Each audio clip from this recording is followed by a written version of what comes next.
welcome back to Pulse of Innovation. I'm Scott Hayden. I'm here today with Luke Hamilton, and we're going to talk a little bit about artificial intelligence and how it's being integrated into the medtech industry. So, Luke, I know that you have been working on projects where you've written the software and developed the hardware required to integrate it into next-generation medical devices. Why don't you tell us a little bit about the work that you do and kind of the services that can be offered through our group here? Yeah, for sure.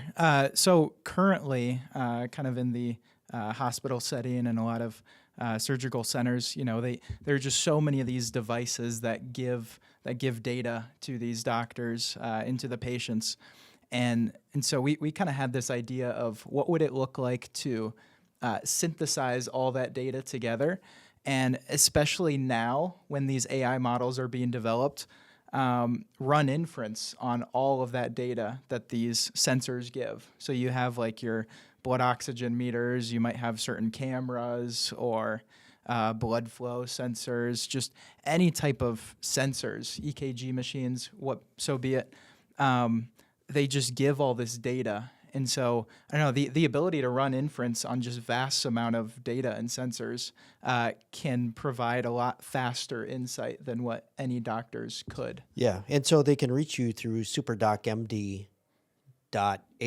Yep. Is that correct? Correct. Right, Yep. and so if any company wants to come and incorporate this AI technology into their next generation system, you can do that for them. Yep. Yeah. So anyhow, we'll put your contact information here, and anybody who wants to at least look into integrating AI into their next generation medical devices or their current medical devices, it doesn't matter, right? You can plug it in the current devices. Can contact you through SuperDocMD.ai. Good. All right. Let's talk a little more about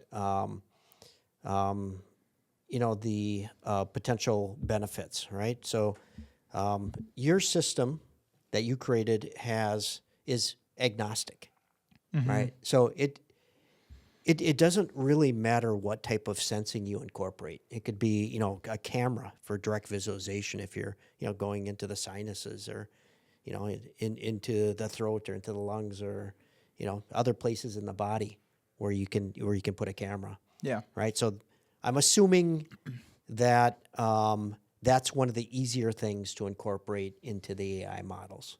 Yep. Yeah. Believe it or not, doctors have bias whenever they're performing surgeries. Some of them might do a good job and some of them might just kind of do the surgery a different way. Yeah. But it's like, what would it look like to create and train an AI model that does the surgery consistently every single time and kind of give guidance to these doctors to help perform the surgery in the same way. And so what we're doing is we're kind of creating this collaboration platform with some of the top doctors in the world to kind of train these models. And so then we are able to kind of give this to any doctor that needs it, and turning just any doctor into a super doctor. Yeah. I love that concept, and there seems to be a really big opportunity, right? I mean, everybody in every profession has their own biases, their own ways of doing things, and AI has the potential of guiding a physician on ways of performing that procedure in a way that not only is the safest or least traumatic, right, but also can optimize the clinical outcome. Yeah. And I know that you've done some work with products in kind of the nasal cavity, the sinuses, the eustachian tube between your inner ear and your nasal cavity, right? And talk to us a little bit about the type of the type of information that you can gather which would be different from what current devices can do. Yeah, for sure. I mean, look at Tesla. Look at self-driving cars right now. Teslas are able to autonomously drive with just a few cameras on their car. And so why don't we have that technology yet in medicine? And again, that's just one sensor. That's one application.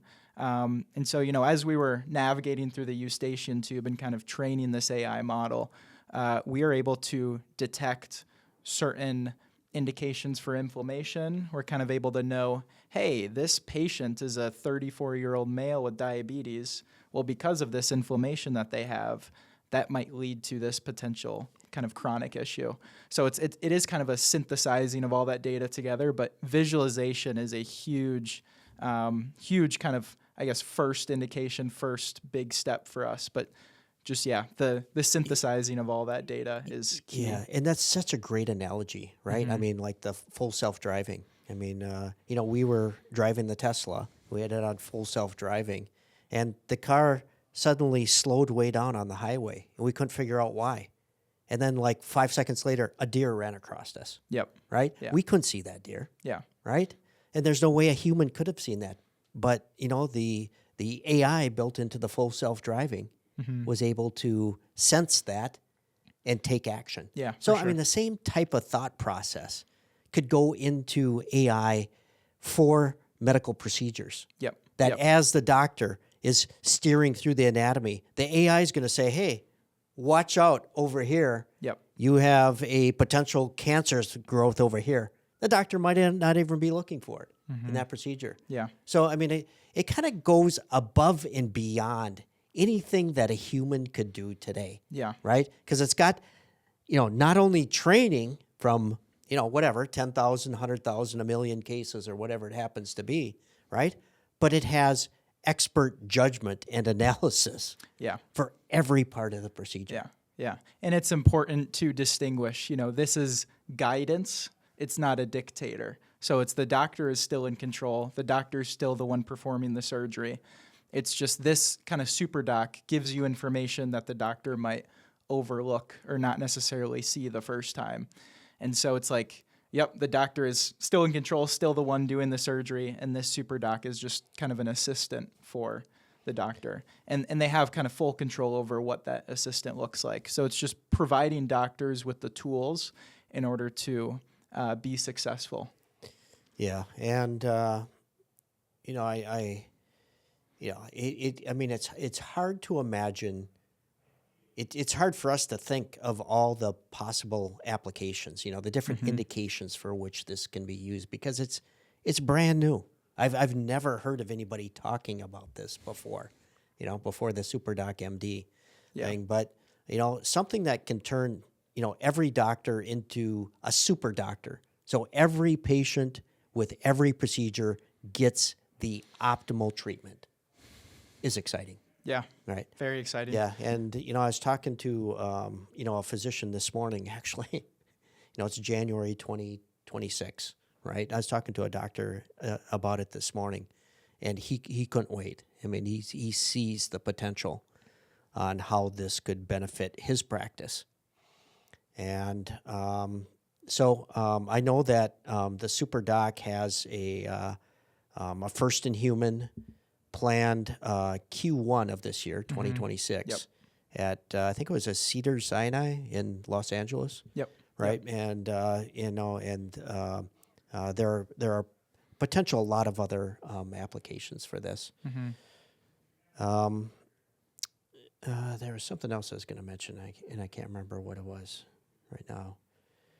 But incredibly exciting. I mean, we're at kind of a inflection point, I think, in the development of the new technology. And you're leading the way, Luke. It's phenomenal. Yeah, the work you're doing is great. It's so awesome. Yeah, I mean, early 2000s, that was kind of the era of data, and now, kind of 2025, 2026, we're entering the era of inference or analysis, especially with these large language models, and kind of hospitals and just medicine in general is kind of the next wave of this synthesis. So it is an exciting time to be alive.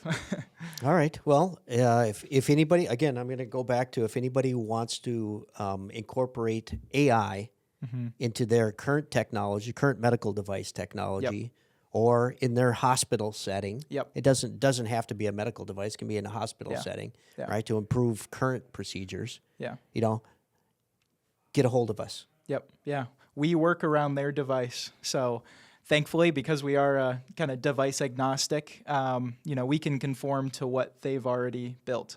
So, as long as your device gives data of some sort, we're able to capture that in and perform SuperDoc analysis on it. Good. This is great. Thank you for talking about this Yeah, today, for Luke. sure. And let's do it again in another, month or two. Yeah, let's do it. Okay. Thanks.